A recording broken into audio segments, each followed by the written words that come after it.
Hello, friends and enthusiasts of Thanksgiving history. I'm student Lathrop Ellsworth Jr., your narrator for today's lesson. As some of you may know, I hail from the sea-battered shores of Cape Cod, Massachusetts. I was reared in a family whose New England roots stretch back to 1645. A mere 25 years after the landing of the Pilgrims in Plymouth, Mass. In November 1620, an inopportune time to come ashore in the New World, to be sure.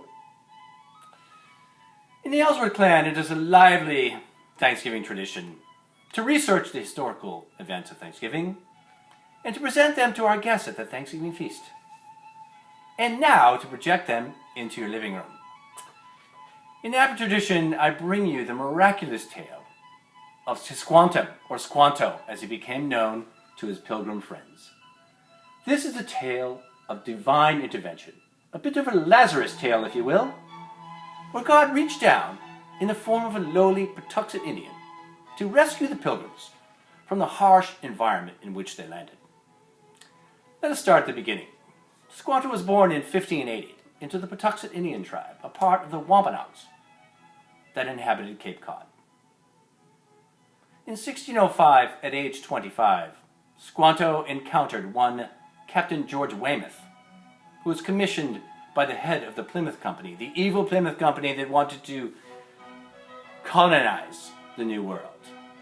Sir George Fernando was the head of that, and he wanted Mr. Weymouth to explore the coast of Maine. Weymouth thought his financial backers might find it interesting to see some Indians. Interesting, take that. Just let's grab a few, bring them home.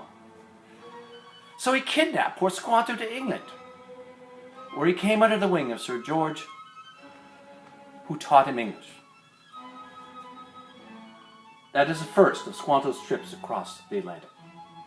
And it is the first piece of God's design, Sir George teaching him to English and using him as an interpreter and a guide for future New World expeditions.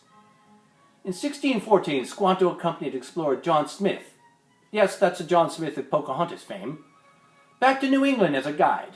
Freedom did not last long, however. Once again, misfortune befell our beloved Squanto. That year he fell into the evil hands of a different British explorer, this time Thomas Hunt, who rounded up 20 Indians and sold them into slavery in Spain. Back across the Atlantic went our friend Squanto, now his third trip. Once again, God intervened. Squanto was rescued by Spanish friars. Somehow, from there, we don't know how, he trekked his way back to England. A heck of a long walk. Having knowledge of native tribes and speaking English, Squanto was a valuable resource. In 1617, Squanto met explorer John Delaney, who set off to Newfoundland to explore. Again, our beloved Squanto sensed an opportunity to return home to his Patuxet tribe. Somehow, some way, another long, long walk. But no. John Delaney sends him back to England. Not to be turned back, however, our intrepid Squanto again finds an explorer to get him back to his beloved tribesmen. In 1619, he travels back, now his sixth crossing of the Atlantic, only to find his tribe has been wiped out by disease. Most likely smallpox. Can you imagine that? The poor guy. He gets home, and there's nobody home. Are you having images of Job from the Bible? God, what was the purpose that you had in mind? Finally, God's purpose starts to come into focus. In 1620, November it was, the Pilgrims arrive on the not-so-sunny shores of Massachusetts, Plymouth to be specific, not too far from the Ellsworth settlement down the road in Brewster. It is winter, it is harsh, and the Pilgrims are wondering, what were we thinking?